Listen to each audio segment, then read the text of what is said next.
He makes me lie down by pastures. He leads me beside still waters. He refreshes my soul. He guides me along the right path for his name's sake. Even though I walk through the darkest valley, I fear no evil. For you are with me. Your rod and your staff, they comfort me. You prepare a table for the presence of my enemies. You anoint my head, my cup overflows. Surely goodness and mercy and love will follow me all the days of my life, and I will dwell in the house of the Lord forever.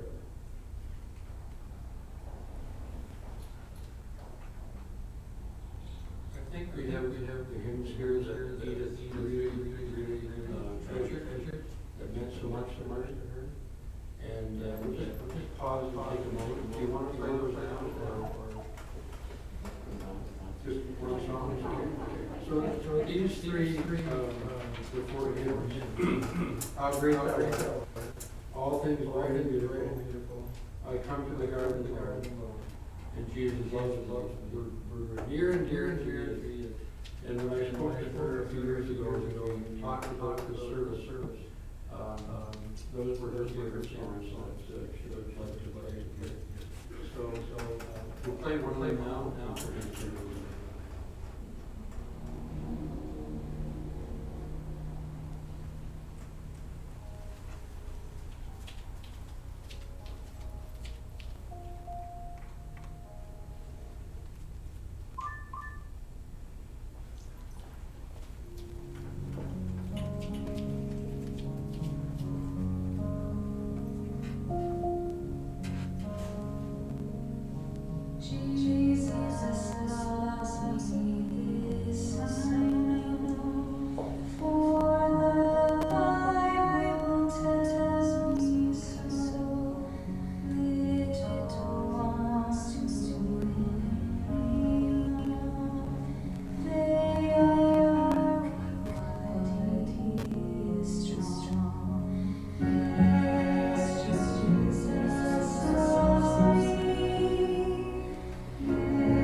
Father, bring comfort to us. We thank you for the words.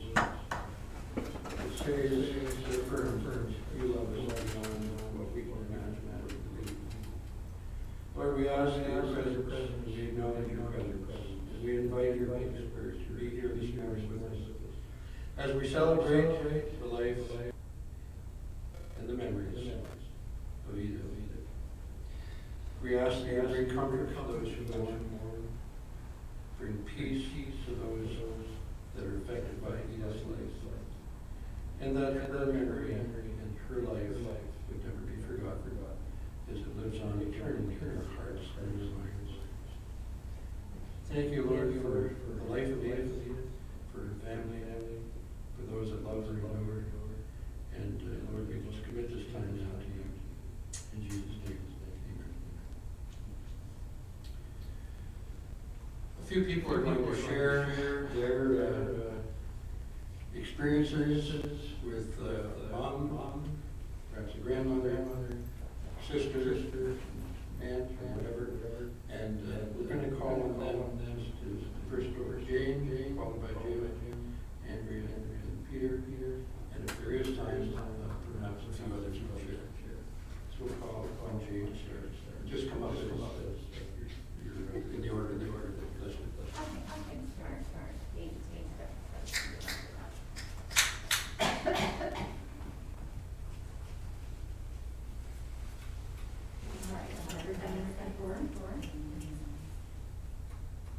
I hope you're having a good time, and it's not raining. I'm having a rotten time on my own down here. I hope you miss me as much as I miss you. We got home all right, and we didn't have a flat. Lucky. On Monday night, I went to a show and I saw Frankenstein. It was terrible. I went over to your house and fixed the back tire on the car and took your mother for a little drive. She's changed the parlor again. I asked her to come up with me on Saturday. Everybody at home is teasing me about you. And every time I turn on the radio, it's playing, it's a lonesome old town, or some such song is playing, so I don't put it on anymore. Well, I'll say goodnight, my sweet. I wish it was Saturday, so I could see you. I missed you so much. Your Jim. These are words my dad wrote to my mom in 1932. He was 20, Mom was 16, and they married that December. Mom once told me she knew she wanted to marry him when she was 10 years old. Dad hadn't figured it out yet. That girlish crush lasted another 95 years, and 60 of those Dad was around for. Mom was a shy person, and she had very positive attitude, and seldom a bad word about anybody. She always saw the good in people, and she had a really good sense of humor. Dad was outgoing. He had a winning smile. We can see from his pictures. And he talked to everybody he met. From a cashier to a stranger on an elevator, he could usually get a smile at them. They were a perfect match. Dad was the second of 10 children, born to Mummy and Popeye. As a girl, Mom spent lots of time at the Howard house, and she knew Marjorie, Bruce, and Joan from the day they were born. From hockey night in Canada to sleepovers at their Pine Avenue apartment, trip to the Maritimes for Jim and Washington, D.C. for me. Aunt Marjorie and Uncle Kurt were an important part of our lives. Mom and Marjorie spoke 10 o'clock every night for years. We are grateful Marjorie's with us in Oakville. She was my last aunt. Jim and Topsy would often be seen walking the cottage road holding hands. He would tease her regularly. Pulling her apron strings was a favorite.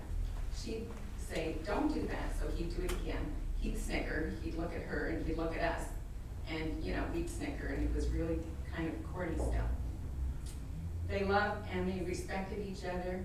They kept their disagreement between them, and we never heard them argue in our presence. They loved Jimmy and I unconditionally. Mom had one older sister, Auntie Gwenny. They were very close. Uncle Bill was a real gentleman. Christmas Eve sleepovers, ice cream Santas and elves, and lots of presents. These two sisters made Christmas magical. Rhonda, Billy, and Peter were our closest cousins, and we grew up together. Sadly, Billy has left us. Rhonda was the only child for 10 years and spent weekends and summers at her auntie and uncle's. She was like a daughter to them. Growing up, I was constantly called Rhonda. The earliest lesson I remember from my mom was when I was 6 and allowed to walk to the store, the candy store by myself. It was a country road. Mom gave me a nickel, which got me lots of candy then, believe it or not, and said, now share it with Barbara Graham. Why, I said, she's not allowed to share with me. I know, Mom replied, but you share. I still today hear her voice, and I see her holding that coin in her hand. We were not rich. But this story about my cat Snooky, I think, speaks to their love of their kindness to animals and their love of us.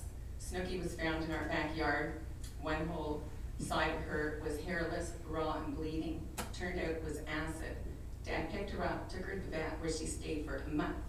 We would go and visit her after Sunday school. It left her with a huge scar, but she lived for 17 years.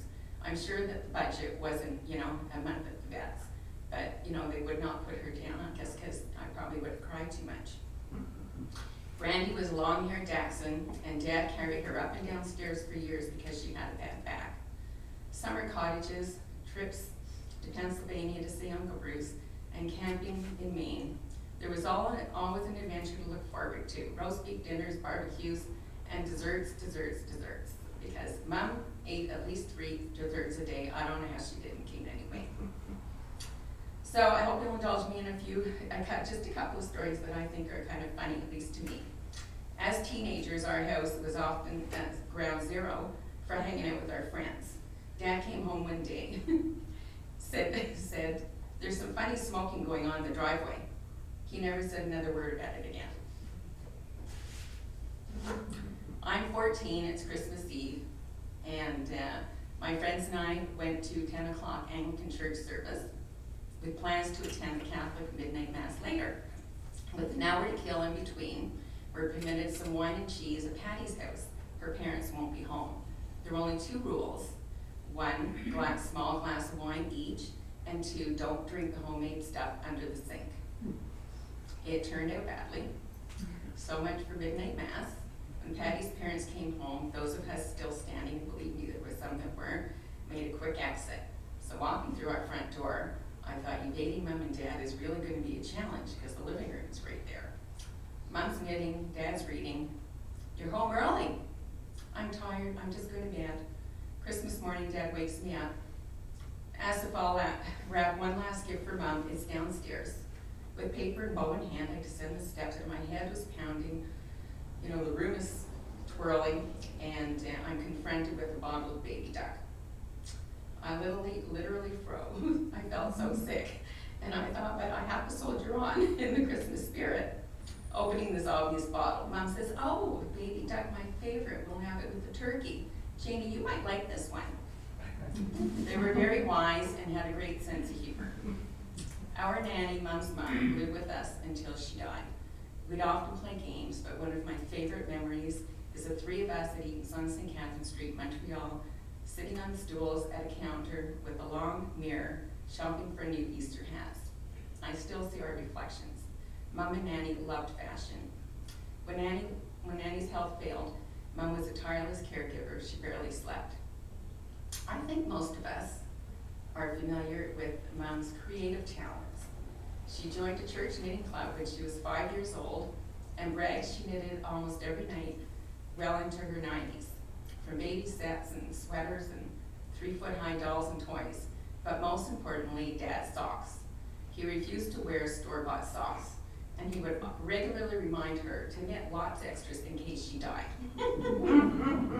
The clicking of Mom's needles were always a reassuring sound that she was nearby. Likewise, the whirring of her sewing machine from dresses and drapes and school plays, costumes, and Halloween costumes that won several prizes at church party. Andrea, Heather, and I always had a new outfit on the go. And I can't forget the time-consuming needle points and embroideries. She had lots of patience.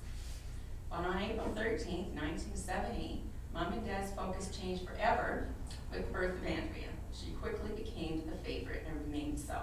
Taking care of her was their greatest joy. More recently, in September 2015, Mom was honored to be asked if the newest Cheryls could be named after her. Everly Edith Cheryls. Her pictures in the front there. Okay.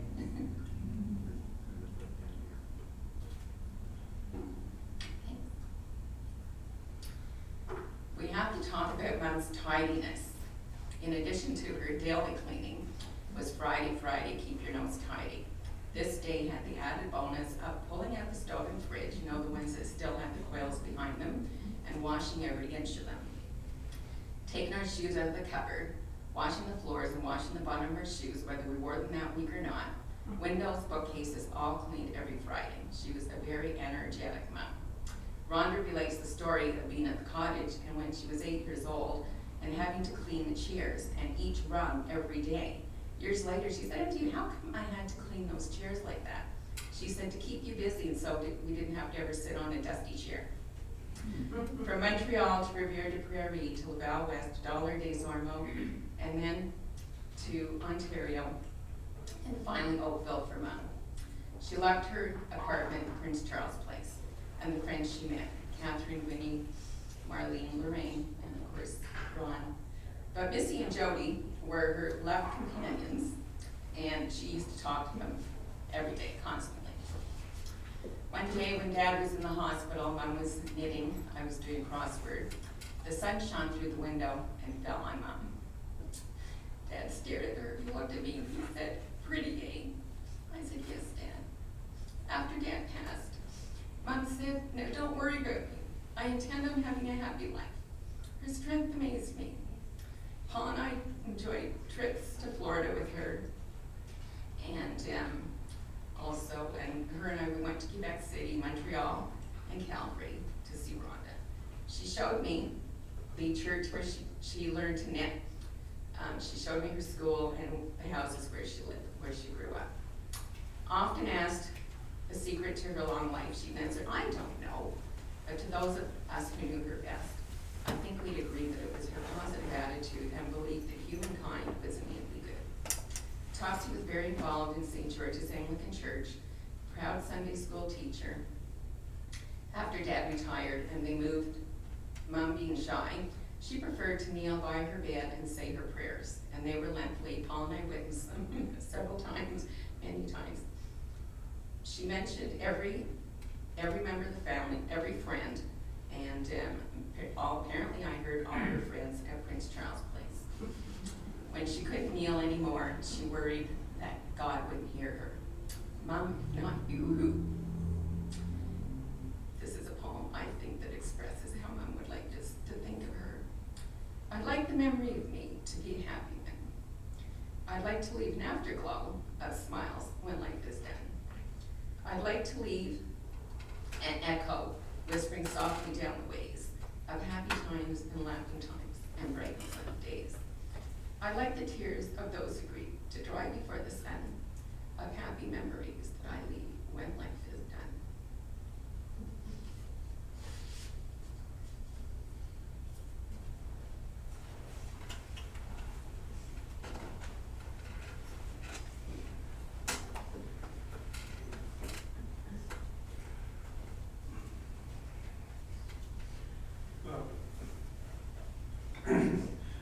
Thank you, Jeannie. You made my job very easy. Most of the stuff I was going to cover, you already have.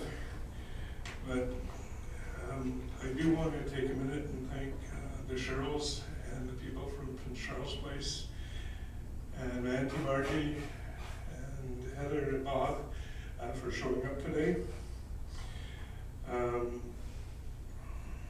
I do want to thank Heather for visiting Mom over the last years, and when Carol and I were in Florida, she used to call me and give me updates, or she used to email me and give me updates on how Mom was doing, and even to the extent when we were on a very shallow cruise, she kept us up to date, and I do appreciate that.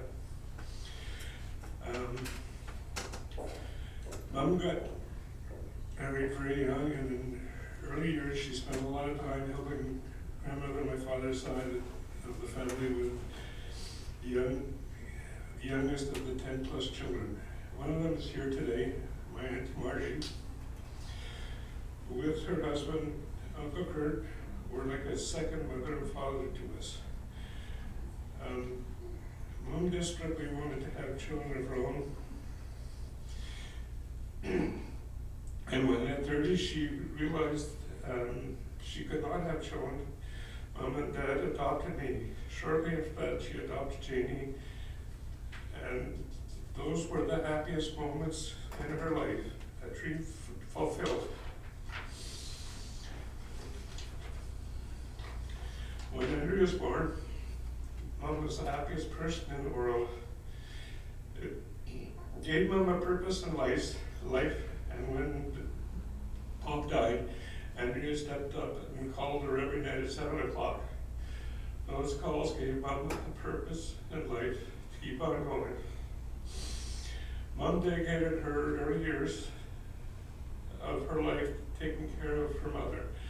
This put a tremendous strain on Mom because she had to manage her mother's needs, her children's needs, and be a good wife to my father. I never saw Mom get mad, no matter how bad I was. But she just let it roll off her back. She was the rock who ran the house. My father worked evenings so he could get vacation in the summer, and we could be together as a family. We never had much money, but Mom, who could turn a nickel into a dollar, and would always make sure that we had a family vacation.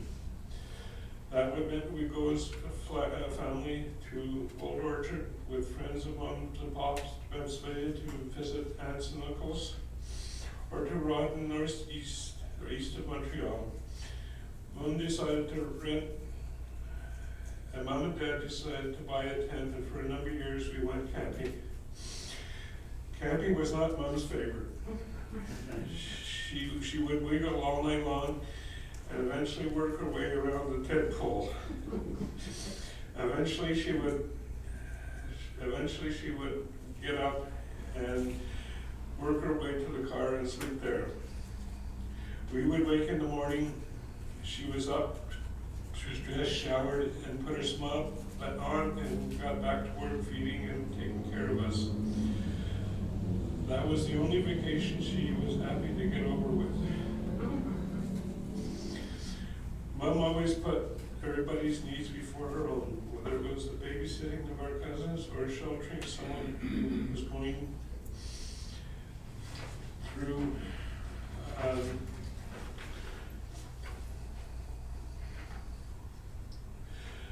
troubled times. Mom never seldom called anybody, but she was always able to find time if somebody wanted to talk. It was so funny when Pop was alive and he and Mom were, and one of his siblings called, he would answer the phone and say, "Hello, how are you?" and would hand the phone to Mom and say, "Topsy is for you." Mom and Dad spent many years sitting on the sofa holding hands watching TV. Mom became a baseball fan, and with my father, it was a habit Mom enjoyed for the rest of her life. Now she's sitting on the big sofa in the sky watching her Expos and Blue Jays with Dad again. One of the happiest moments in Mom's life was when Andrew was born. Mom stepped up to the plate and watched her for us when Heather went back to work.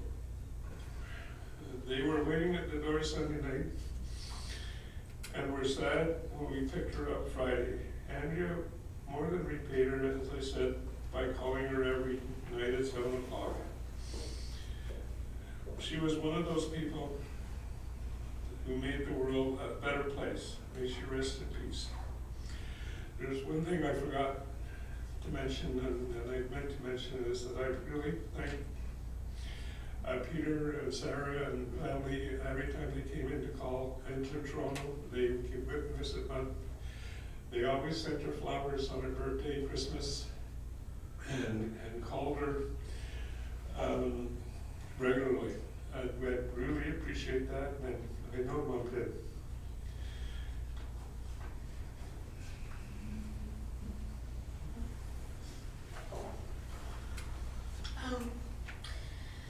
As Dad mentioned, I call Grandma every night, which, by the way, if I was ever late, even by 5 minutes in calling, she'd say, "Where were you? I've been waiting."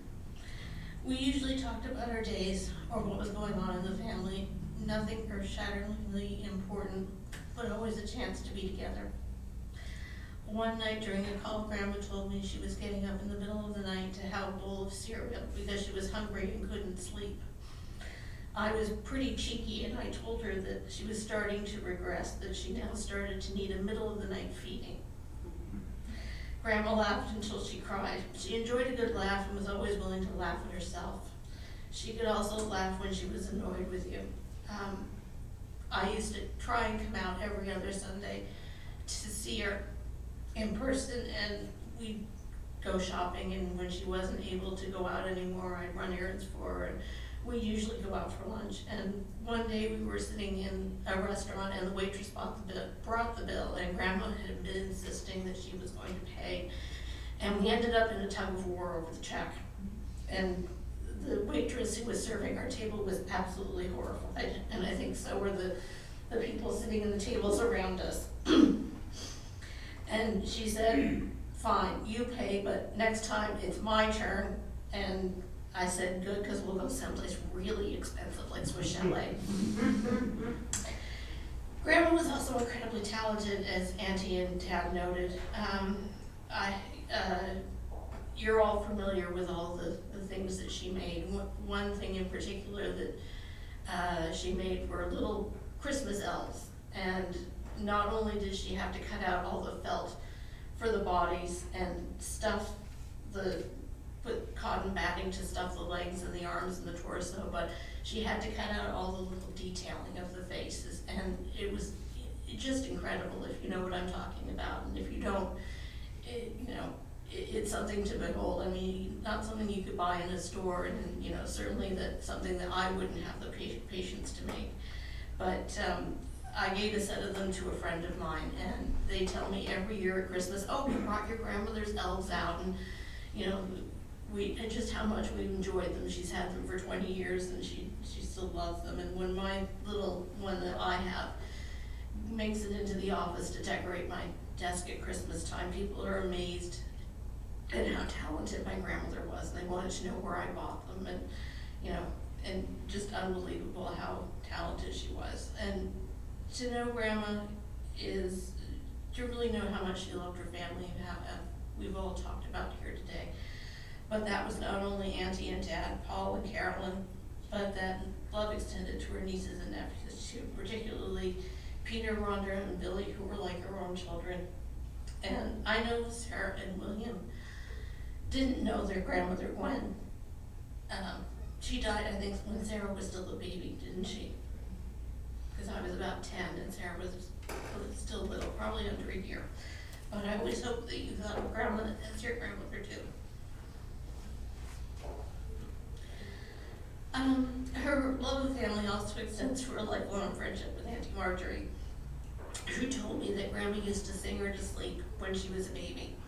And that was a skill that she kept up with me and continued later in life, even if it was just singing to her cats.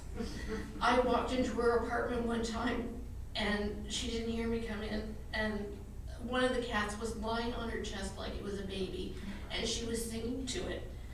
And I just, you're singing to the cat. And she said, well, I need something to do. No word on how the cat felt about it.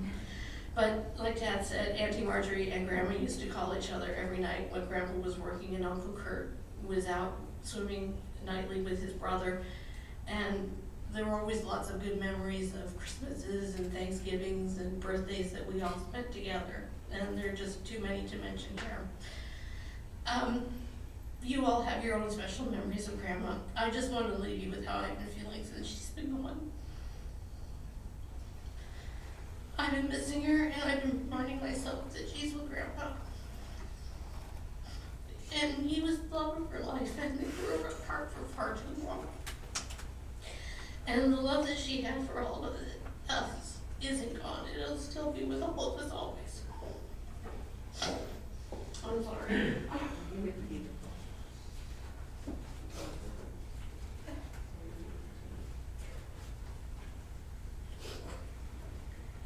I want to say that my aunt, oh, yes, sorry. I'm so used to that. My aunt was probably the sweetest and kindest person I've ever known, certainly one of them. Her and my mother, the two sisters, were also the most as different as is possible, like night and day, but they were also the closest sisters I've ever seen anywhere with it. We used to spend our two families every Christmas together, a lot of holidays. And I always remember Auntie took such good care of us. We make the Christmas pudding. All the coins that were in us for the kids to find were wrapped in tin foil. But she didn't scrimp on the brandy either, even though we were young. So we all liked that. That was really good with it.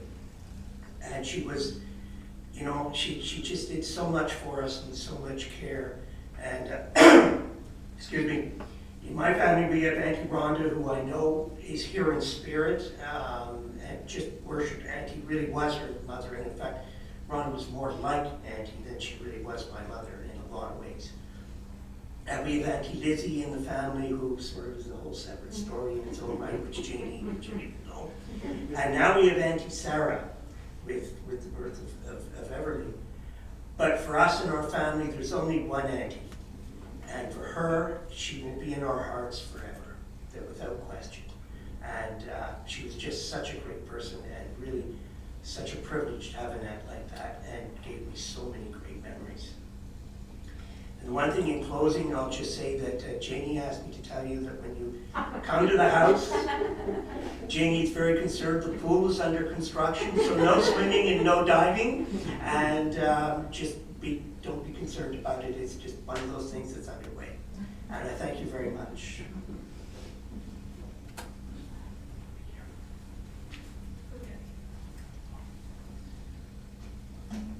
We do have a couple of minutes for anybody to share briefly. Please feel free to come up and share a few memories.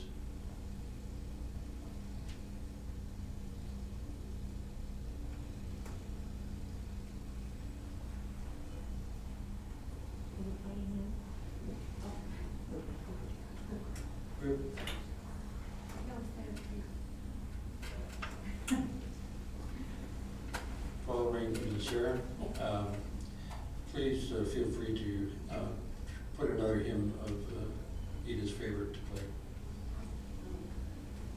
Thank you. I have so many fond memories of my auntie, and Andrea, like you said, she really, while she was my auntie, and that's how I'll always fondly refer to her, she really did feel more like a grandma to us. I know my brother and I always loved going to visit Auntie and Uncle when we were kids. Inevitably, we'd arrive and there'd be a huge assortment of homemade treats and the biggest bag of Lego I've ever seen. So Auntie and Uncle for sure knew the way to a kid's heart. And they always made us feel so special, and they had so much time to entertain us and spend with us. But my favorite part of those visits was when Auntie would take me aside and show me all the different crafts that she was working on. I was, like Andrea, in awe of her talents, and she'd patiently explain all of them to me and answer my million questions. And to this day, I still marvel at how she turned a lowly apple into this tiny, dainty face of this doll, which in my mind must have required some sort of magic. And I loved being the recipient of her talents. I always felt so special when I would get a sweater or a doll. And to this day, every winter, I still somehow stuff myself into one of those childhood sweaters, the one with the sheep on it, which I particularly love and always seems to be the coziest of sweaters.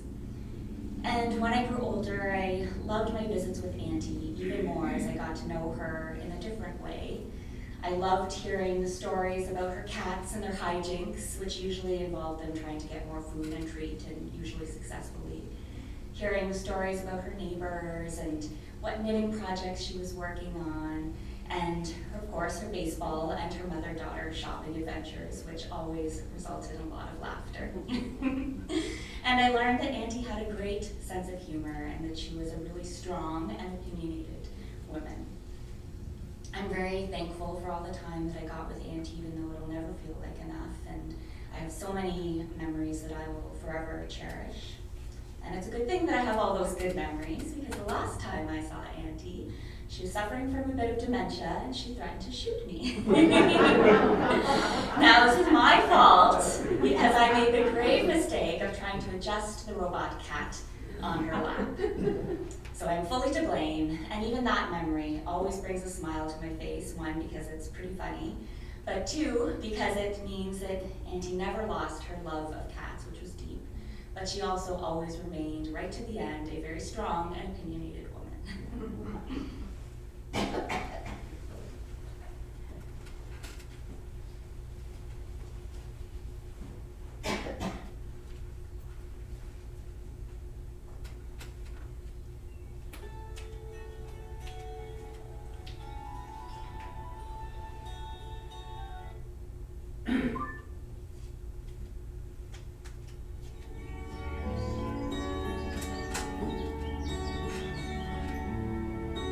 I come to the garden alone,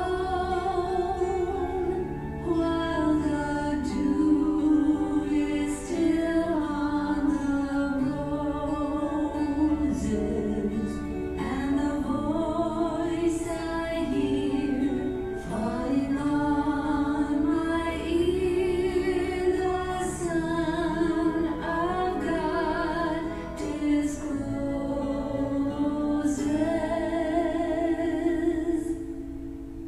And he walks with me, and he talks with me, and he tells me I am his own, and the joy we share as we tarry there, none other has ever known.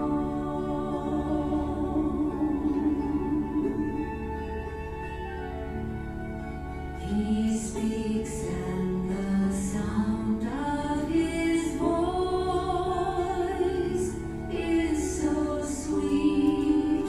The birds hush their singing, and the melody that he gave to me within my heart is ringing.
Edith's story is not over, and it's good to hear the laughter. There is more of her life yet to be lived. Her love, her influence, her legacy does not somehow stop upon her death. It carries on, and as many of you mentioned that have spoken either here or before, the memories continue, and they will continue on. And we have you to bear witness to that. It will help in your grieving. It will help in time to drain away some of the grief, some of the pain of loss. Death does not mean an end to the love that Edith had for you. The love is still there even though she is gone. And in this time we have together this day, and in the days to come, let us speak easily and freely of Edith. Let us not speak of her in hushed tones or always be somber. We remember her and tell stories about her. It would be good and healthy to include the memories of her in your conversations, in your family gatherings and celebrations. In fact, it would be good to raise a glass in her memory. So rest in peace, Edith. We look forward to seeing you again one day.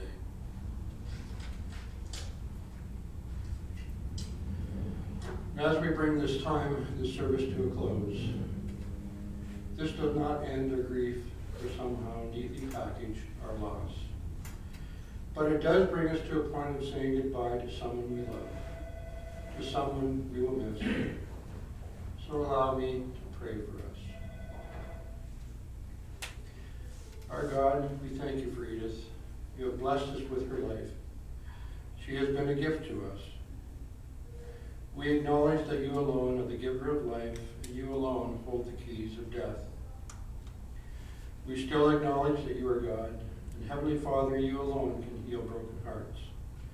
You alone can bring comfort to our grief. So we ask that you give us your peace and comfort and strength for the days to come. May your Spirit come upon the family, comfort them in their grief, give them new life, your life. And now, unto the mercy of Almighty God, we commit Edith into your loving care. We do so knowing that you love her more than we ever could. And we commend her spirit to you and anticipate that day will come when those who die in the Lord will be raised to eternal glory and an endless life of joy and peace with God through our Lord Jesus Christ. And we close with the prayer that Jesus gave us. Feel free to join. Our Father, which art in heaven, hallowed be thy name. Thy kingdom come, thy will be done in earth as it is in heaven. Give us this day our daily bread, and forgive us our debts as we forgive our debtors. And lead us not into temptation, but deliver us from evil. For thine is the glory, the kingdom, and the power, forever and ever. Amen.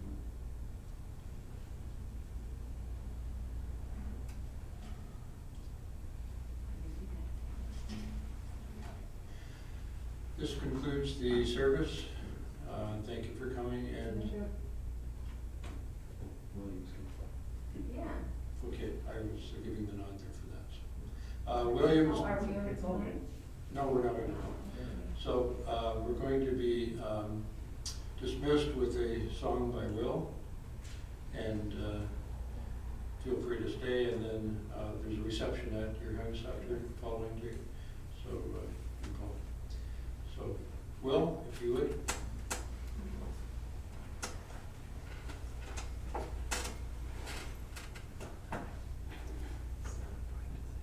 David, Peter?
given to me.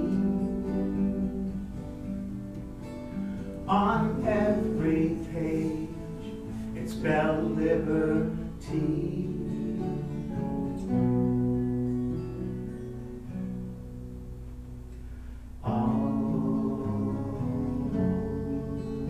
My trials, Lord,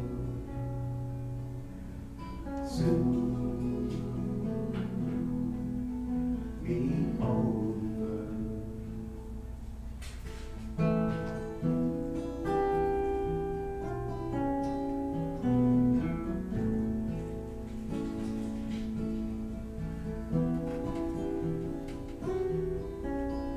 If religion were a thing that money could buy, the rich would live and the poor would die.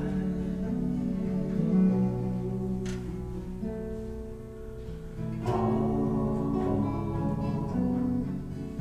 my trials, Lord, soon be over. Too late, my brothers, too late, but never mind.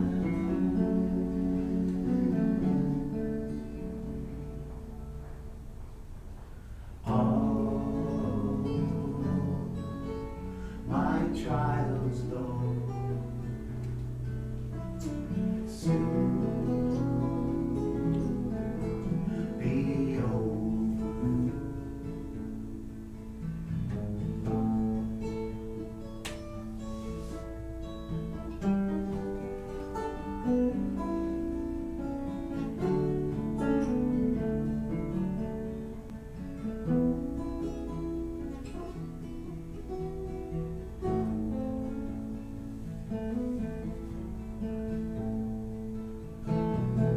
Too late, my brothers, too late, but never mind.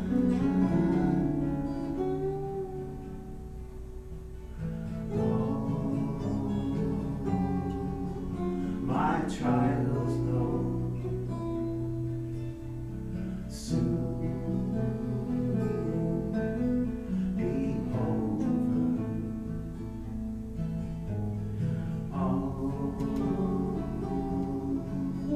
My trials, Lord, soon be over. All my trials, Lord,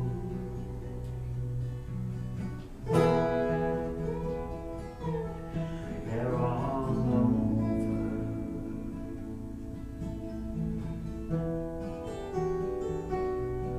They're all over.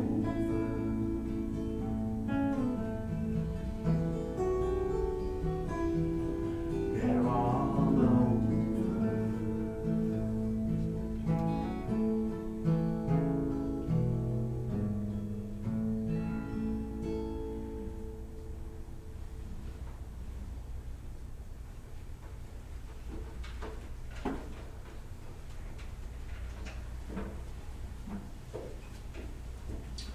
Thank you, gentlemen. And this concludes the service. Thank you for coming. We'll see you back at the house.